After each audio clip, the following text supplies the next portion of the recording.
Yo, what's going on, guys? Crispy Flakes here. So the most requested video in a while has been, what if Chris Paul, the point guard of the Houston Rockets, switch teams with Stephen Curry, the point guard of the Golden State Warriors? How would this player switch affect both these teams and the entire NBA as a whole?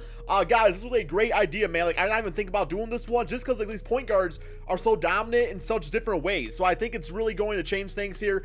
Let me know in the comment section below which player switch I could do next. Also, if you guys don't mind, please drop a like on this video. It is always greatly appreciated. So let's look at these rosters here, guys. The Golden State Warriors. Chris Paul on this team actually fits like a glove. Like, this right here is absolutely amazing just because instantly Kevin Durant, I mean, he's just like the #1 scoring option. Some will say he is right now too, but others say Stephen Curry is. This without a doubt leaves Kevin Durant as the first scoring option on this team. You also have Klay Thompson, who instantly becomes the second scoring option. I love the idea of Chris Paul and Draymond Green in the same offensive set just because like the ball movement would be absolutely like crispy out there. I mean, the passes going around, just like the plays being executed, just the things that Steve Kerr draws up would be great. So yeah, man, Chris Paul seems like a great fit on the Golden State Warriors.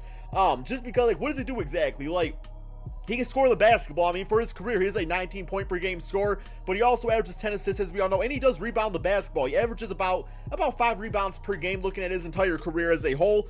This season, though, is no exception. He's averaging about 6 rebounds, again, 18 points, and 9 assists. He's just like a beacon of consistency. So him in this offense, absolutely great. I love it. I want to see how this works out, though. And then you look over here at the Houston Rockets, and this right here, this might honestly be the best backcourt in NBA history. I mean, honestly, guys, I was like sitting there thinking about it.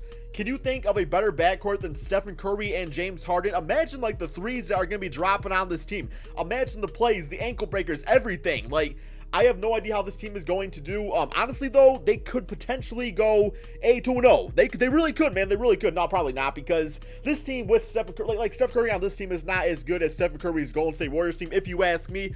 Although the Clint Capella, you know, Stephen Curry pick and roll combination there could be pretty nice. I don't know, man. Like, it would be interesting seeing these two players play off of each other, because I feel like, you know, James Harden should have the ball in his hand the majority of the time, but at the same time, though, Steph Curry can do his thing with the basketball or play off ball greatly.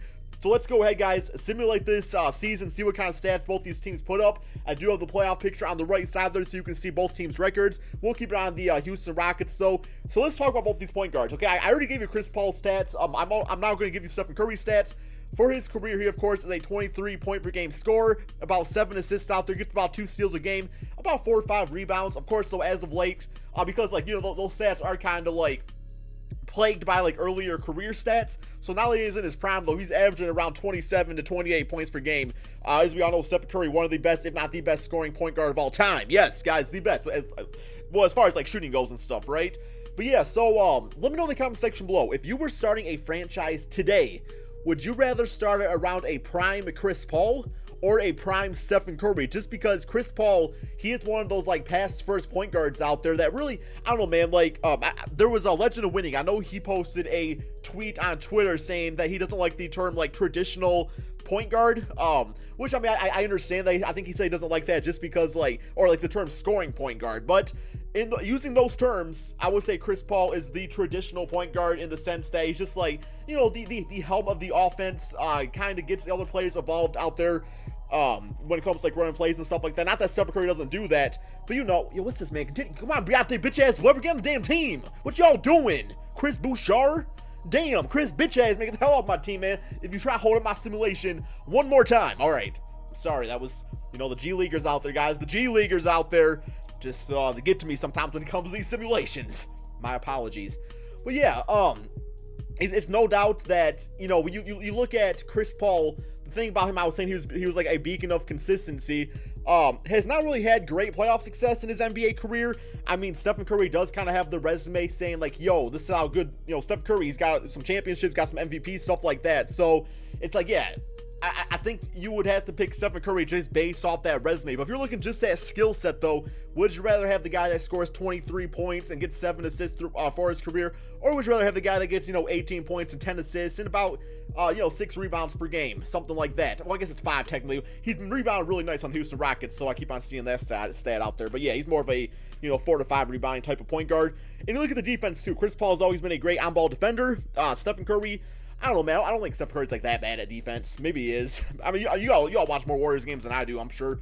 If you're looking at like steal as an indicator, You know, Steph Curry still gets 2 steals a game. So, but I know there's more to that, like on-ball defense and fighting through screens and, you know, all sorts of stuff right there. But you look at the record so far, the Rockets, they started off with a nice winning streak. I was seeing, then they went like, I saw they were like 14-1 at one point. Now they're taking a few L's out there, you know, as we pass the midway point of the season. I guess we're a little bit more than midway. You got the Warriors. They are a basic bitch Western Conference team. I mean, that's fine, though. That's fine. It's like, definitely switching Stephen Curry with Chris Paul does make the Warriors more of a, I don't know, just a normalized team. I hate using that word normalized because, like, super teams should not exist in the NBA, but it's very true. Like, it definitely brings them down a step and kind of puts them on an equal playing field with other NBA teams in the Western Conference. While you got the Houston Rockets, you know, it's hard to say that Stephen Curry and James Harden would be considered a super team just because that is only 2 players. I really think for it to be considered a super team, you need like 3 or 4 like superstar or all-star caliber players on your team. That's just my opinion on that, though. But look at the record here, guys. We got 1 game left in the season, 65-16 for the Houston Rockets. So Stephen Curry taking his wins to the Rockets out there. Warriors 57-25, still finished a nice 2nd place. I gotta imagine these are going to be the teams in the Western Conference Finals. Similarly through date, let's see, sometimes Stephen Curry gets MVP, sometimes James Harden does. I gave both these players 40 minutes. So let's see who gets it, and it goes towards. So Stephen Curry still gets the MVP on the Houston Rockets over James Harden. That makes me curious what kind of numbers James Harden put up, because Curry 33 points, 6 rebounds, 10 assists, 3 steals, and shot 44% from 3 out there. His career average from 3 is about 44%, so he's right there with that too. We got Ben Simmons, Ricky Lear. Don't really care about this stuff here. Mike D'Antoni. Oh my God, yo, I'm sorry, man, but Stephen Curry and Mike D'Antoni's system, oh my God, like we saw what this man, like what his offense did for Steve Nash. Not saying Steve Nash was like, I mean, Steve Nash kind of like ran the offense to perfection, but still, Steph Curry and that kind of thing would be crazy. We got, wow, yo, Chris Paul, All-NBA first team. Okay, interesting. So both these guys really benefited from this player switch. All-NBA second team looking like this. James Harden must have freaking fell off, man. Where's he at? Not even All-NBA second, All-NBA third. We got Kevin Durant on there, but yo, James Harden just completely fell off the radar, guys. He's just not around anymore. We do have Chris Paul, all defensive first team, all defensive second to Stephen Curry, so that's also something to think about.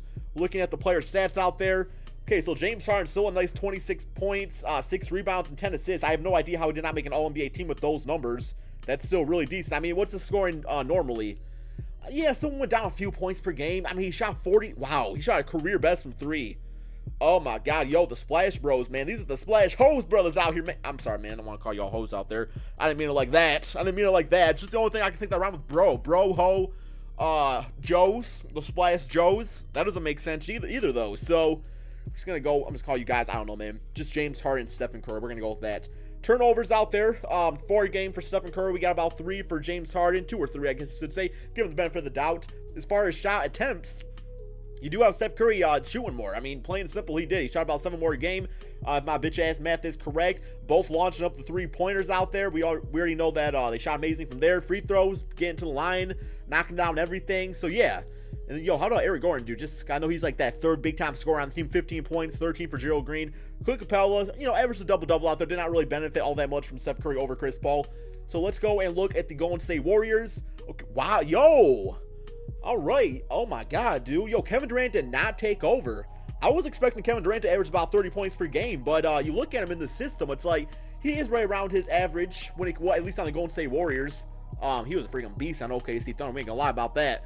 But yeah, so 25 points, 6 rebounds, 4 assists. Did not really seize the opportunity of being the actual #1 option. Klay Thompson, 24 points, 5 assists. So compared to last season, you know, about 2 more points per game. Nothing absolute crazy. Shot the same exact percentage from 3. And then Chris Paul, you know, 24 points and 11 assists and 7 rebounds. So, and 3 steals. Yo, his numbers actually skyrocketed. That's his career high in scoring. Yeah, that's his career high in scoring on the Golden State Warriors. 11 assists. Also, yeah, it's also his career high in assists, career high in steals, and a lot of that benefits with playing with guys like Klay Thompson and, oh, yo, what happened, man? What happened? And Kevin Durant and Draymond Green, who still had, you know, his good all-around basic bitch triple-double numbers out there, like near triple-doubles, but Julia did decent out there. So, yeah, man, I would definitely say Steph Curry got MVP, but Chris Paul also had an MVP caliber season.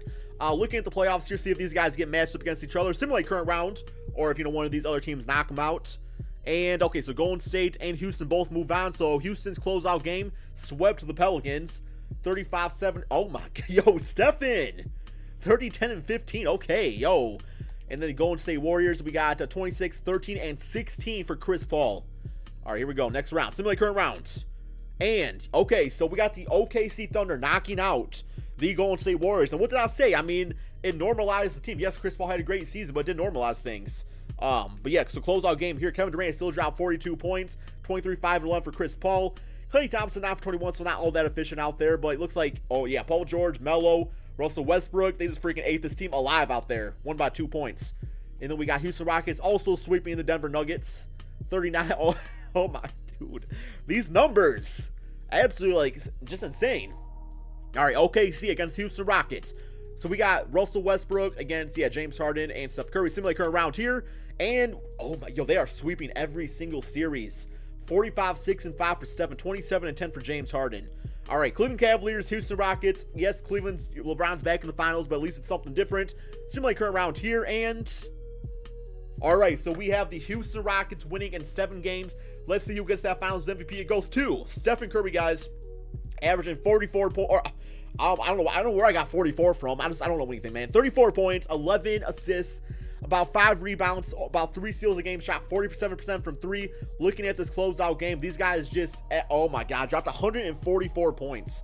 144 points. That actually reminds me real quick here. I do want to look at the team stats as a whole, just because I'm kind of curious, you know, like who averaged the most points per game. And yeah, so we actually, wow, Cleveland putting up the numbers about 116 a game. But yeah, 126 for the Rockets, 114 for the Warriors. I just want to show you guys those numbers too. I know some of you guys like seeing that. The Rockets averaged 44 3-point attempts per game. There was nobody close. I guess the Bulls was somewhat close, but not really. And they also shot the best from there too, so that's definitely going to make things happen. Anyway, guys, hope you all enjoyed this player switch type of video. Let me know in the comment section below. Would you rather have a prime Stephen Curry or prime Chris Paul to lead your NBA franchise? And also let me know which player switch I should do next. Be sure to drop that like, subscribe if you're new to my channel, and peace out, my friends.